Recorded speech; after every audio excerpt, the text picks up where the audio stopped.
Hello, my name is Elamik Drucker. I'm a hypnotherapist and regression therapist. And today I'd like to take you along with me on part 2 of a prep session I did with this client for her Between Lives Spiritual Regression. In part 1, you might have seen me do some past life healing for this client. In the next part, we're going to do some current life work, namely inner child work for this client. And in this part, I'd like to take you through some energy release that I did for this client. Now, energy release happens when a client picks up an energy that didn't quite belong to them. And it's a little bit similar in a way to when you walk into a room after people have been arguing. There's something in the air and you can sort of feel it and the room just doesn't quite feel nice. Now, the same can happen with people. Normally, what happens when people die is they go up to the light. There are circumstances where that doesn't quite happen. In this case, I think that didn't happen because the child was confused or scared or didn't quite know what to do. And it can also happen when the person who dies has an addiction and just wants to get that next alcohol or drug fix. Or it could be if the client has, or the person is very religious and is scared of going to hell, for example, then they're like, there's no way I'm going to go there, so they stay in the earth plane. And as such, they can attach themselves to living people because it feels warmer, it feels nicer, and it can be just a question of the next person that they feel. You know, if a living person's in the wrong time in the wrong place, they can pick up an attachment. Or it could be that there's a similarity, that the spirit has similar feelings to the living client. And if that's the case, those feelings can sort of intensify a little bit. So in this first part, as I said, I'm going to take you through the releasement work that I did. And as you'll notice, I hope, that it's always done with love. There's no horribleness, no harshness, because it's just a person that died and they hadn't quite realized. So we can just move them on with love, because it's not in the living client's best interest to have an attachment, and it's not in the attachment's best interest either.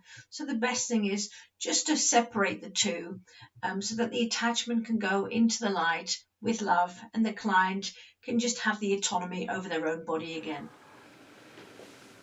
We were talking earlier, talking to your higher mind. You mentioned that there was an energy with you that we needed to speak to. So we're going to just do that in a moment.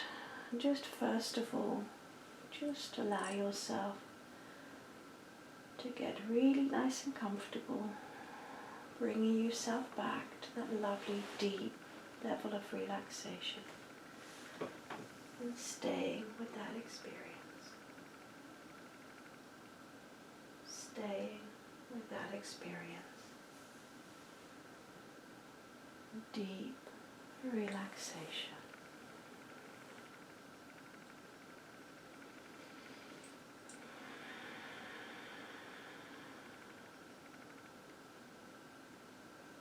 That's it, just floating and drifting,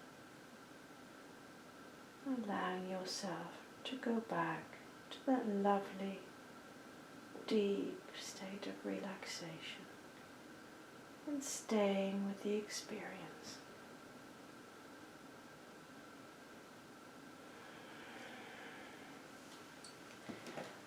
So as you just continue to relax, I'm just going to ask that energy that's with you to just go up to the throat area so that the energy can use your voice to speak. So we can speak to this energy who's been with you to find out what happened there. So just inviting this energy to go up to the throat area so that we can speak with you. That's it. Hello, my name is Elamik. What's your name? Freya. Freya, nice to meet you, Freya. What happened to you, Freya? happened to you?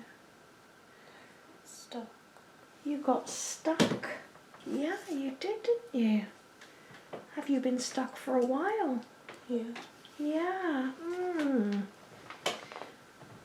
Did this body look quite different when you came in, Freya? Or did it look quite similar? Different. It looked different. Was it easy to get inside this body? Oh. It wasn't easy or wasn't difficult? It wasn't easy. It wasn't easy. Okay.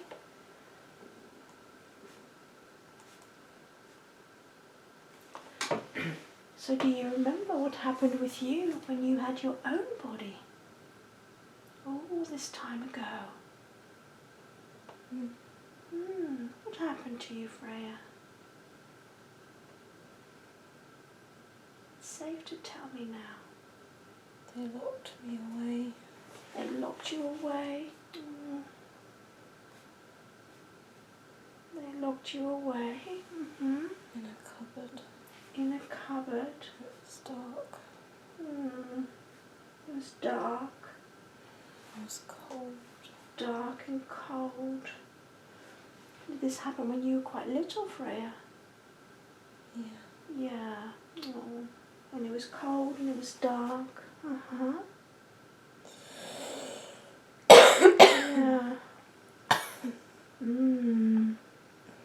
It was cold and it was dark.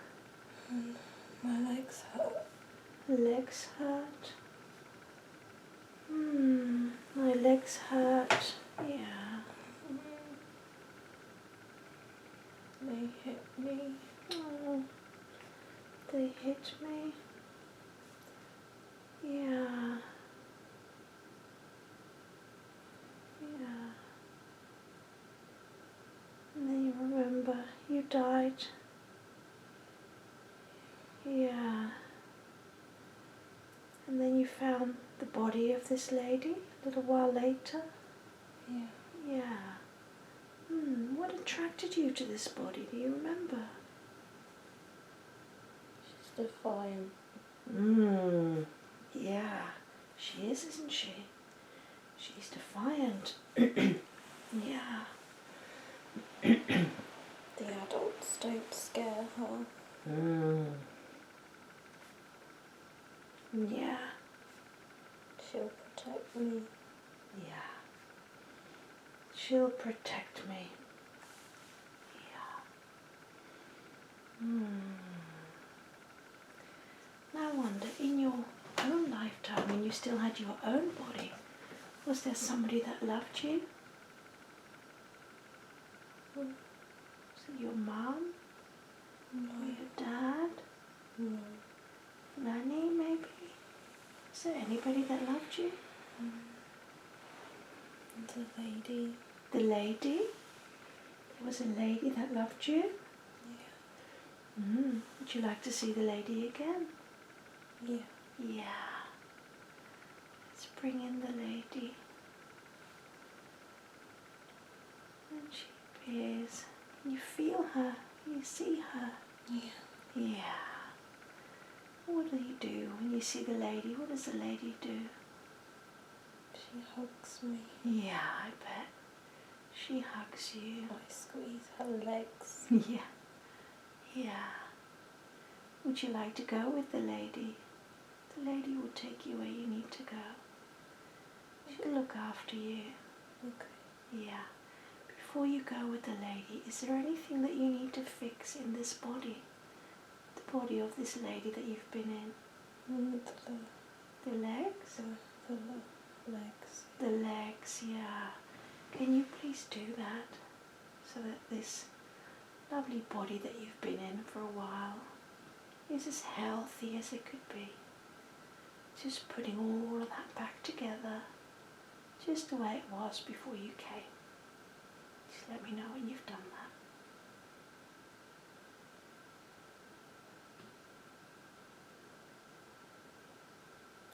Yeah, thank you very much. Rather go with that lady.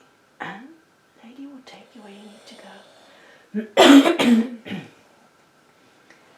That's it. just pushing that energy out of your body.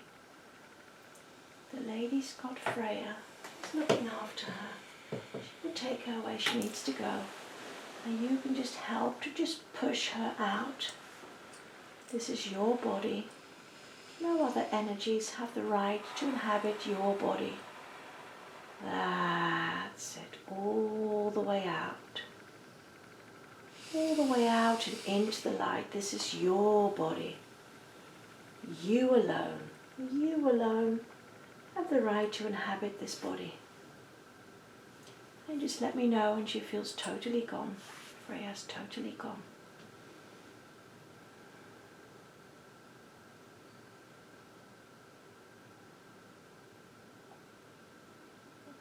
Yeah, good. How does that feel in the body? That's good. Yeah, that's tight. Tight? Less tight. Less tight. Less tight. Good. Good. Well done. So this concludes the energy releasement. So in the 9 minutes that we spent on this, we found out that the attachment was a little girl called Freya, and she'd been beaten and locked in a cupboard, poor thing. And she had attached herself after her death to my client because she said, oh, she'll protect me from the adults. She's defiant. And you'll also notice that my client had actually really good energy management, because I asked Freya, was it easy or was it difficult to get in that body? And Freya said it was difficult. That means that the client is really quite aware of her own energy field. It wasn't quite good enough to prevent this attachment from forming, but oftentimes when I clear these energies and I ask that question, the entities will say it was actually really quite easy to enter that body. So a really good way of protecting your own energy field and preventing energies from attaching themselves to you is to really have a very clear intention of this is my body and I'm the only energy that can inhabit this space. And really feeling that intention, saying I'm complete, I'm whole, I don't need anything else to make me complete. Another really good way is to imagine that you've got a bubble of protection around you. And just a little bit like children, they blow bubbles. It's a little bit like that. There's a bubble of that all around you. And that bubble will leave out any energy that is of lower vibration than you are. Only that which is of a higher vibration than you are can come in. And also at the same time, anything that is ready for release, anything that needs to be released can flow out of the bubble, because otherwise it would get stale in there. So I hope that's helpful for you. Again, intention is everything with this. So with your intention, your powerful intention of keeping other energies at bay, just letting them bounce off your bubble, you can prevent a lot of energies from attaching to you. But it is very, very common. I see it a lot in my practice. So for the next clip, I'm going to show you the current life work that I did for this client in order to prepare her for her spiritual regression, which we did the day after. So I hope you'll join me for that. If you've got any questions or if you'd like to contact me, you're very welcome to do so. I always offer free consultations by phone or via Zoom, which we can just chat about what it is that you'd like to achieve, and I can sort of give you a bit of information about what I would suggest to you, what I would think would be most helpful to you. So you're very welcome to contact me, and I hope you join me again for part 3 of this series when we do the inner child work. Thanks for watching. Bye-bye.